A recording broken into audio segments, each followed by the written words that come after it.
Ukraine is urging its allies to speed up the supply of tanks and crucial air defenses. A senior official added that Ukraine has no time and warned that the slow pace of ongoing discussions is costing lives. A call echoed by Ukrainian President Volodymyr Zelenskyy, who criticized Germany's hesitation in supplying Ukraine with its modern Leopard tanks. Berlin has said it will only provide them if the U.S. offers its Abrams tanks as well. The leader, who addressed the World Economic Forum in Davos, says he aims to liberate all of Ukraine's territories, including Crimea, the region annexed by Russia in 2014. The Kremlin has issued a stern warning in response to possible Ukrainian strikes on the Crimean Peninsula.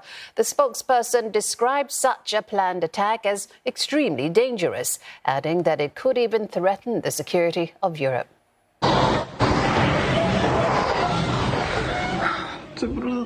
Meanwhile, Ukrainian authorities are investigating the cause of yesterday's helicopter crash outside Kyiv, in which the country's interior minister and 13 others were killed. Mr. Zelenskyy said there are several theories about the incident, but said he wasn't able to reveal any details until the inquiry is complete. Ukrainian officials have not suggested that any action by Russia was responsible for the helicopter going down.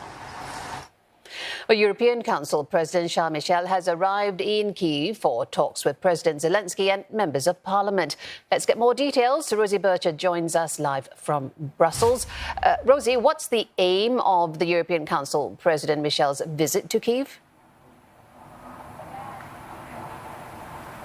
This is a surprise visit from the European Council President Charles Michel. He says he is going to send a message of solidarity to the people of Ukraine and to discuss concrete support for Kyiv. Now, let's not forget the European Union has been providing significant and different types of support to Ukraine throughout this almost 1 year of the full-scale invasion. The EU has provided financial support. It's providing roughly 1.5 billion euros in macro-financial assistance to Ukraine each month this year of 2023.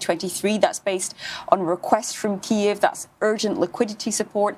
It's also been providing humanitarian assistance, military aid. And of course, the European Union is now home to around 4 million Ukrainian refugees, or people that have fled Ukraine and now sought refuge here within the European Union. But of course, there is one thing Kyiv wants above all else, and that is to be a member of the EU. There are 27 countries currently part of the European Union, and Kyiv took a big step last year when Brussels granted Ukraine candidate status for the bloc. Now, we're not likely to hear any big movement on that today. Charles Michel will likely send a message that Ukraine does have a future in the European Union, but here in Brussels, most will tell you that Ukraine actually joining the EU is a process which may take years, if not decades. Charles Michel is expected to address the Ukrainian parliament. He's also expected to make a visit to a rehabilitation centre for war veterans. As I said, he'll likely be sending a message of solidarity, saying the EU is by Ukraine's side, but no big movement expected on that dear wish of Ukraine's, which is to become part of the European Union properly and enter into the folds of the bloc. Let's turn now to the many questions on the weapons front. Sweden, now the latest country to announce fresh military aid. On the other hand, still no word from Germany on those crucial Leopard tanks Ukraine's asking for. What's the latest? Absolutely. NATO chiefs of defence are meeting here in Brussels as we speak, and military aid for Ukraine is certainly on their agenda. We have had, as you rightly pointed out, over the last few days, a couple of announcements to that effect. For example, we've had new announcements of military aid from the Netherlands, from Canada, from Sweden.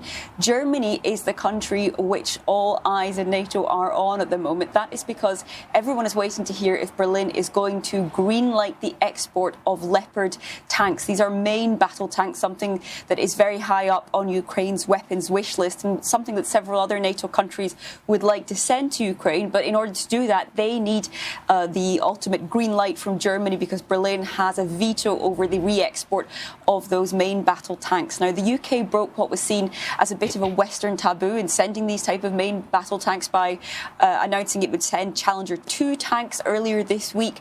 Now, all eyes in Berlin to see if it's going to move. If we're going to get any movement at all call on that, it will likely be on Friday when a group known as the Ukraine Contact Group, it's essentially mainly NATO countries and some other countries around the world which are seen as supporters of Ukraine, which gather together to look at exactly when, which type, how more weapons can be sent to Ukraine. They do that in coordination with Ukraine's defence minister, and that might be the moment that Germany's new defence minister might make an announcement to that effect.